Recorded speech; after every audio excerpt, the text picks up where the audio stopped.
Hi folks, Mr. Ackerman here. Thanks for watching. I want to show you a cool project that I've been working on over the past few weeks. Check it out.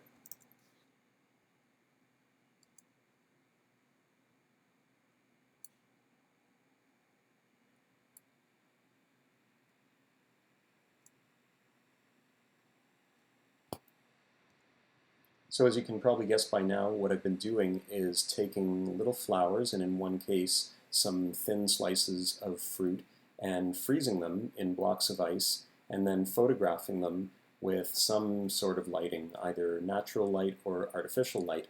And I think the results are pretty cool. I want to show you how to do this and make this your next special assignment. Before we start, you're going to need some equipment here, as you can imagine. The first thing, and the most important thing, is whatever object that you want to photograph. So in my case, it was mainly flowers, and just a quick note on this, the fun thing is that I picked these flowers in the ravine near my house where I go for walks with my family, of course being careful about keeping distance from other people so that we're playing it as safe as possible.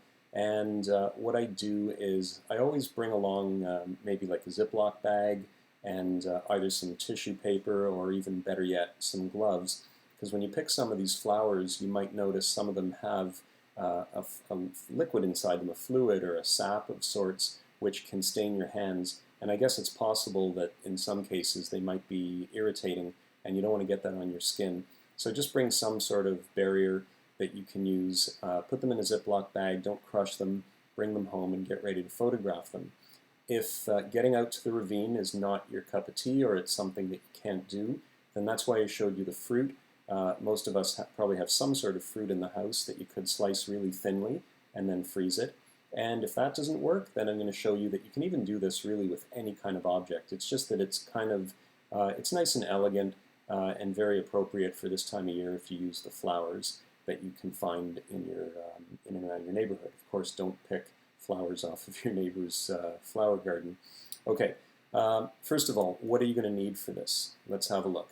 Here are some of the things you're going to need. You need some distilled water. That is the best kind of water to use. It's the kind that comes in jugs like this. You can buy them at your grocery store. However, if you can't get distilled water, it's not the end of the world. You can really use tap water. It's totally fine. The thing about distilled water is it tends to freeze with a little bit less cloudiness, but again, not the prime concern here. You're also going to need a plastic container to freeze the objects that you've chosen to photograph. It's got to be plastic. You don't want to use glass because when the water freezes, and it'll expand and it'll crack something made of glass, and you don't want to ruin anything. As I mentioned, you need something to photograph. Thin, delicate flowers are best. Anything translucent, really, something that lets light come through, is going to turn out really nice. But again, you can use whatever you want. I'm going to show you some examples where people use just everyday objects in their house. Coins, you're going to see clothing even, some fun stuff, whatever you choose you can put in there. When you freeze these things, I'm going to get you to think about the layout. So it's not just randomly throwing stuff into a container. You want to make sure that you do it in a way that you're creating a design. Think about the principles and elements in your design. Next up, when you freeze the water and have the flowers or whatever in there, you got to do it gradually. You don't just throw everything in and freeze it. I'm going to explain how in a moment. You're going to need to think of a light source, some sort of illumination, whether it's artificial like a flashlight or a lamp or a candle, or something natural like sunlight, direct sunlight or indirect diffuse sunlight. When you position the object, make sure the light is coming in at various different angles as you shoot so you get different effects, and of course edit your images when you're done. So let's take a look at some of the setup that I used. Here's one example. You can see a plastic container. Here is one of the images. It's the first image I showed you. The flowers, which are actually flowers I bought for my wife just as they were about to die and kind of turn bad. I clipped a few and I put them in here. So that was a big block. Here are some smaller ones that I found in the ravine. You can see they're frozen in maybe like a 6-inch long container. And here are some other flowers. These are flowers that I allowed to dry out, which I brought home for my wife, and so they don't look as fresh as the first photo, but same idea. Here's some of the fruit that I froze. You can see, now notice here it's frozen in a shallow bit of water. you have to start with a shallow bit of water because many of these items, like flowers, will float to the top because they have air inside them. If you freeze them in a lot of water, they'll just float to the top and they'll never really freeze in the position you want. So you start with a thin layer, get that frozen really, really solid, maybe leave it overnight in the freezer, and then the next morning you come in, you add a little bit more water, not enough to melt the first layer, just enough to start covering the frozen in place flowers, and then you gradually build up that layer.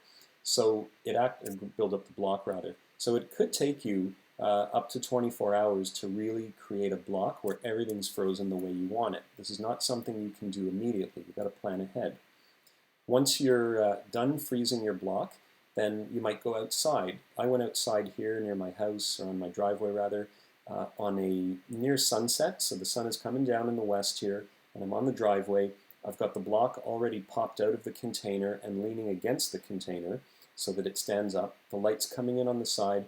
Put a piece of, or a towel rather, on the ground here because I lay down and I didn't want to get wet or freeze against the ground. And I just took photos of it. And then I moved the block around to get the sunlight at different angles. Now here's what I did later in the day with a different block. The sun had gone down and I wanted to experiment with much more controlled natural light. So I took a couple of emergency LED lights that I have that are battery operated, and I wanted to elevate the block of ice off the ground. So I took an empty transparent croissant container from Longo's, and the reason I did that was I wanted the light to get in underneath the block, and I obviously couldn't do that if I placed this on the ground. And what I did was I shot down through it. Of course, you could use anything that elevates the block like that, or you could just prop it up the way this one here was propped. It's up to you. I was just playing around there. Anyway, that's about it. This is back to the beginning, and you see the results I think are kind of fun. I like all of the little bubbles that you can see that have been, these are gases like air, oxygen, carbon dioxide that's been squeezed out of the flower when it froze. And in some cases, they make some really cool lines as they get pushed away from the flower. And if you focus carefully, you'll get some nice detail in your photo. Okay? Same thing here. This one I held up against the sky, so there was some diffuse light coming in by not pointing directly at the sun. And because the slices of orange and lemon and lime were thin enough, you got that cool translucent effect. Also, just a little secret here. I'm in Lightroom here, but it kind of works the same in Photoshop, Adobe Camera Raw. What I did was I took the temperature down to the blue side, but not on the entire photo. I used what's called the adjustment brush to just paint in a cooler color temperature in the iced regions, and that's why it's got a little bit of a blue tinge. There's a little bit of a secret for you. As the blocks of ice melted, the flowers became exposed, and I got a different result. So this is the original photo that you saw just about an hour after it had been out of the freezer. And same with this one. You get a completely different result. In fact, right over here, the ice is completely melted away, and this is up against the brick of my house. All right, so let's just jump into G-Class really, really quickly. You'll see the assignment here.